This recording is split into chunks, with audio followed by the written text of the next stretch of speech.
The Newsline. Hello and welcome back to People's TV. The UK, alongside Saudi Arabia and France, stands at the forefront of recognizing Palestine as a sovereign state. This alliance is not isolated. Many Western countries, including Canada, have rallied behind France's leadership in this controversial effort. The bitter realities on the ground have forced the West into actions that ultimately serve the interests of radical Islamic factions. These uncomfortable truths cannot be ignored. This video brings those harsh realities back into sharp focus, peeling away layers to reveal a political landscape in Europe that many would struggle to believe. The truth is often stranger than fiction. One particular facet of this troubling situation in the United Kingdom demands attention: the soaring popularity of the name Yahya Sinwar, the architect behind the horrific October 7th massacre, whose name surged in use among newborn boys in the UK during 2024. Data from the British Office for National Statistics reveals Yahya climbed to the 93rd most popular boy's name, with 583 babies born last year given this name, a staggering leap of 33 spots from 2023, the largest jump for any name in the UK. Sinwar, leader of Hamas military wing and the mastermind behind terror from Gaza, now echoes through the very heart of British society. This disturbing trend did not emerge in Gaza, the West Bank, or any Arab nation, but on British soil itself.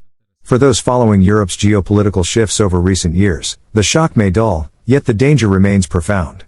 Pro-Hamas factions in the UK are choosing to name their sons after a terrorist, a tribute meant to immortalize a man who was hunted down and killed by the Israeli Defense Forces while hiding like a coward. It remains unclear whether this naming trend crosses native British families or remains confined to Muslim migrants. Even if native Brits have embraced the name, it should not surprise anyone. The lines between communities blur with mixed-race marriages between Muslim immigrants and natives. These 580 children are unquestionably British citizens, their names carrying the weight of this growing menace. Douglas Murray, the political writer and analyst, voiced his deep alarm, shaken to his core by the report. In a country where not a single newborn is named after Keir Starmer, the Prime Minister of the United Kingdom, the rise of babies named after a radical Islamic terrorist responsible for the October 7th massacre sends an unmistakable and terrifying message. This is a trend Britain, and the world can no longer afford to overlook. Pause for a moment. How can UK political leaders refuse to confront radical Islamic agendas embedded within their own soil? How can they reject Palestine's sovereignty while simultaneously turning a blind eye to terrorism? Well, ignoring the demands of these factions is political suicide. Hence the UK and Europe have become ensnared by a rising tide of hostile radical Islamism. The crisis overwhelms the UK, mirroring the situation across Europe. Attempting to reverse this trend now risks tearing society apart in unpredictable and devastating ways. Radical Islamism is a cancer eating away at the very core of the United Kingdom's social fabric. Any attempt at amputation will provoke fierce resistance, igniting civil conflict not just in the UK but throughout Europe. Just last Saturday, neo-Nazi marchers in New Hampshire flaunted swastika flags, protesting against the Trump administration.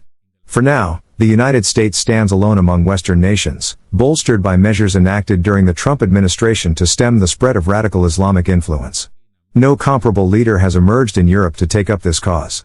Denmark's ban on the burqa is a rare, tentative step forward, but it barely scratches the surface. Geopolitical analysts and social scientists warn that Europe is a ticking time bomb, poised to explode within 5 to 10 years if migration policies remain lax. The invasion of radical Islam threatens to consume entire societies if urgent action is not taken. The danger is not confined to Europe. Australia, with its relaxed migration stance, faces rising antisemitism and public demonstrations supporting Hamas terrorism, as seen in Sydney. The United States experiences similar turmoil on university campuses, where radical Islamic ideologies have gained influence among certain professors and student groups.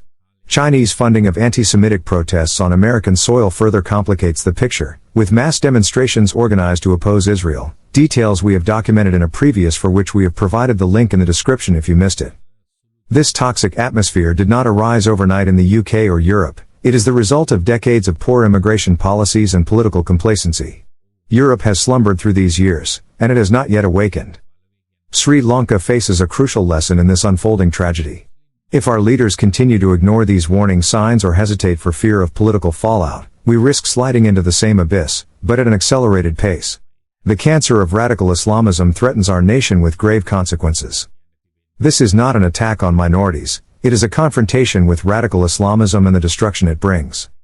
The Englishmen and women of the UK and Europe live in growing fear and frustration. While the rights of immigrants and minorities must be safeguarded, the freedoms and rights of the native populations must never be surrendered.